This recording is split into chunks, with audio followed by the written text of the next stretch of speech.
Okay, guys, so the second part of my video, third part of this video, maybe I'll do a after I disinfect this room. Um, but one of the main things that happened yesterday that I don't know, like in a scary movie, you ever see somebody in a closet? Well, I did.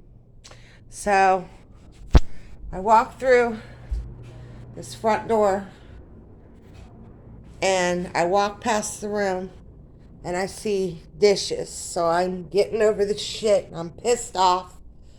And I gather up the dishes and I turn around and there's a man standing right here. A man. I dropped the dishes. I had to get through there and out. Instead, I just, I beat his fucking ass, is what I did. Um, he was just screaming, oh shit. I'm just gonna keep this door closed. Um, I'm sorry. But anyway, could you imagine coming home and there's a man in your closet, like some fucking Ted Bundy shit? This motherfucker had spent, now that ladder, I see it in the video. That's me cleaning the ceiling fans, not geeking, obviously. Surgery's October 1st. Anyway, so I noticed the door was locked. And I didn't even let Gracie lock her door because I have my own problems with my own daughter, but not 30 years old. I'd be, grandbaby, you're on the back burner. As my daddy said, you burned your ass, you sit on it. That's what would happen. You just sit on your burnt ass. So, anyway, so he's screaming, I'm Kayla's baby's daddy, I'm Kayla's baby's daddy. And I'm thinking, I don't give a fuck.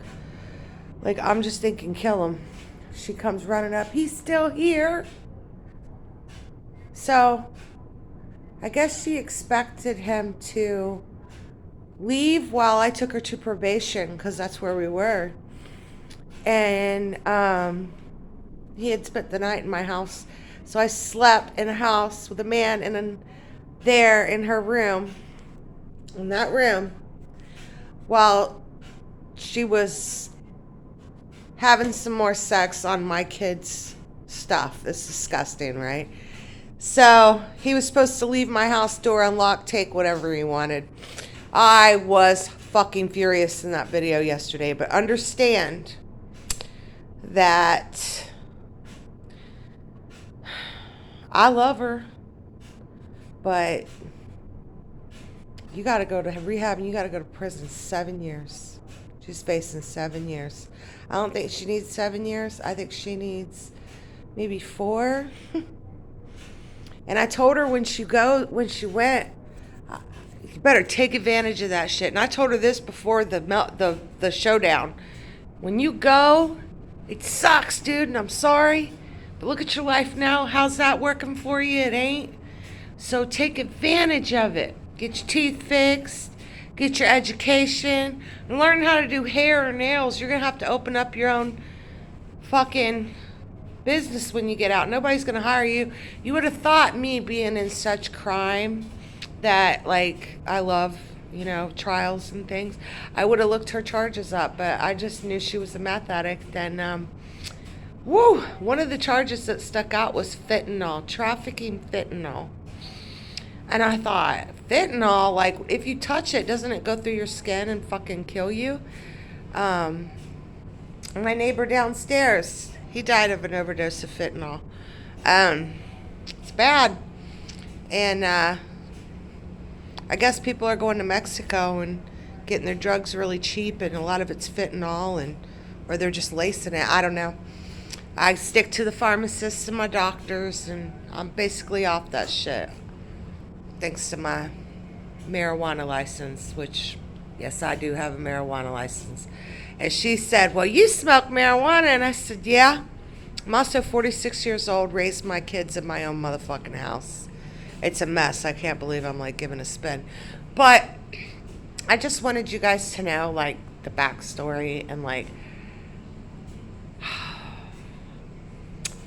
I had to get in my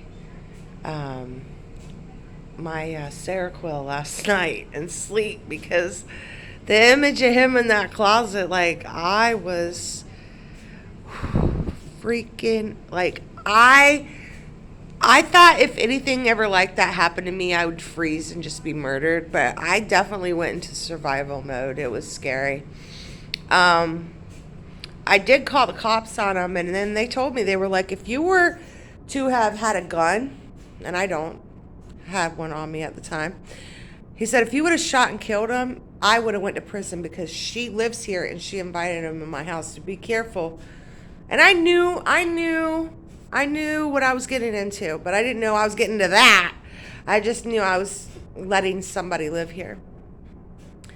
Even though I was under the impression it was only going to be for like tops 4 weeks before she went to rehab.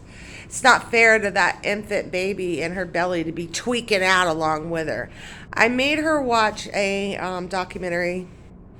She bitched the whole time, but it was the side effects of what drugs she's doing. Cleft lip, cleft foot, mental illnesses. I showed her, when a baby kicks, people always wonder, oh, the baby's kicking. The baby kicks to stimulate the brain, to make the brain. This kid's tweaking.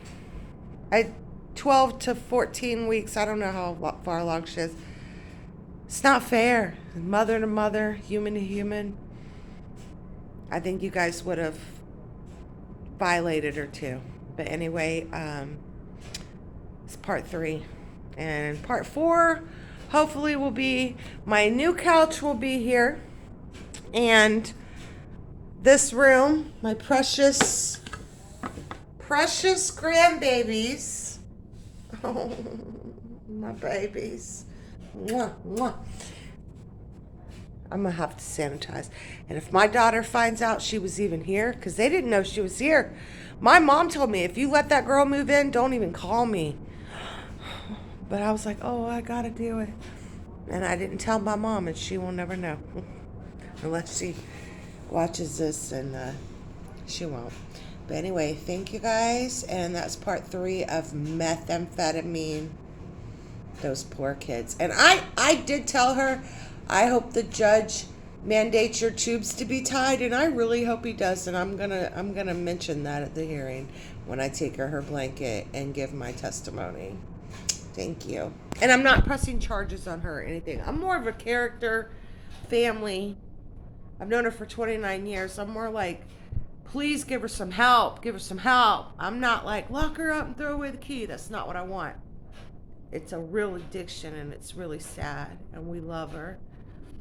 But these babies, I hope they make her tie her tubes. You guys have a great day, and thank you.